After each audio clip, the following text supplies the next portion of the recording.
Hello everyone on my channel get knowledge. आज हम लोग बात करेंगे कलयुग के बारे में। आप सबने सुना ही होगा पर हम डिटेल में बात करेंगे। तो let's get started without any delay. कलयुग क्या है? कलयुग हिंदू धर्म में 4 युगों में से एक है। इसे अंधकार का युग, पतन का युग, पाप और अधर्म का युग भी कहा जाता है। यह वह समय है जब लोग धर्म और सच्चाई से दूर हो जाते हैं, पाप और झूठ बढ़ जाता है और समाज में कलह, हिंसा व दुख बढ़ता है। कलयुग युग चक्र का हिस्सा। हिंदू धर्म में समय को 4 युगों में बांटा गया है जो लगातार चलते रहते हैं। यह चारों युग मिलकर एक महायुग बनाते हैं जिसकी कुल अवधि 43,20,000 वर्ष होती है। ये युग इस प्रकार हैं। 1. सत्ययुग, स्वर्ण युग। यह सबसे श्रेष्ठ युग था। इस समय सत्य, धर्म और न्याय का पूर्ण रूप से पालन किया जाता था। लोग ईमानदार और धार्मिक होते थे। 1.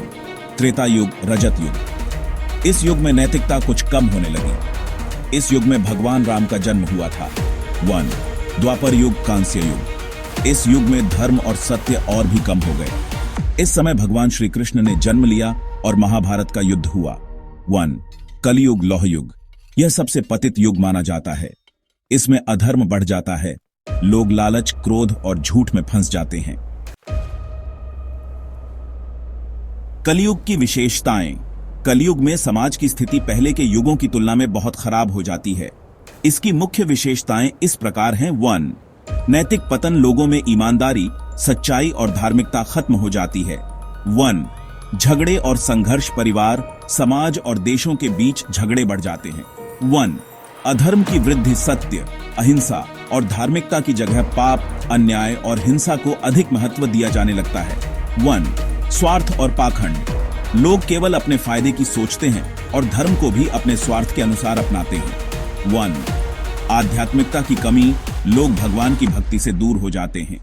भोग विलास और सांसारिक सुखों में अधिक रुचि लेने लगते हैं। 1. अत्यधिक भौतिकता। धन, शक्ति और भौतिक सुखों को ही सबसे बड़ा लक्ष्य माना जाता है। लोग धन और प्रसिद्धि के पीछे भागते हैं। कलयुग की अवधि और समय सीमा। कलयुग की कुल अवधि 4,32,000 वर्ष मानी गई है। यह भगवान श्री कृष्ण के पृथ्वी छोड़ने के बाद 3102 ईसा पूर्व में शुरू हुआ था। अब तक लगभग 5,000 वर्ष बीत चुके हैं, यानी कलयुग अभी अपने शुरुआती चरण में है। कलयुग का अंत भगवान विष्णु के कल के अवतार के प्रकट होने पर होगा, जो अधर्म का नाश करके फिर से सत्ययुग की शुरुआत करेंगे। कलयुग में मनुष्यों के गुण। शास्त्रों में बताया गया है कि कलयुग के मनुष्यों में ये गुण होंगे। लोग अधिक स्वार्थी और असहिष्णु हो जाएंगे। रिश्तों में विश्वास और प्रेम की कमी होगी। समाज में अन्याय और भ्रष्टाचार बढ़ जाएगा। प्राकृतिक आपदाएं, महामारी, युद्ध और हिंसा बढ़ेंगे।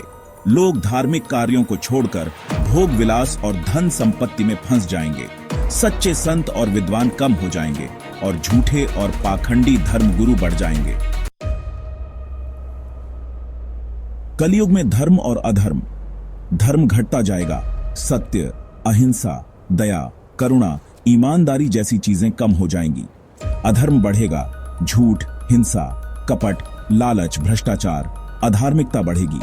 संस्कार खत्म हो जाएंगे। माता पिता की इज्जत कम होगी। परिवार टूटेंगे। गुरु शिष्य परंपरा खत्म होगी। कलयुग का अंत। भगवान कल्कि का अवतार।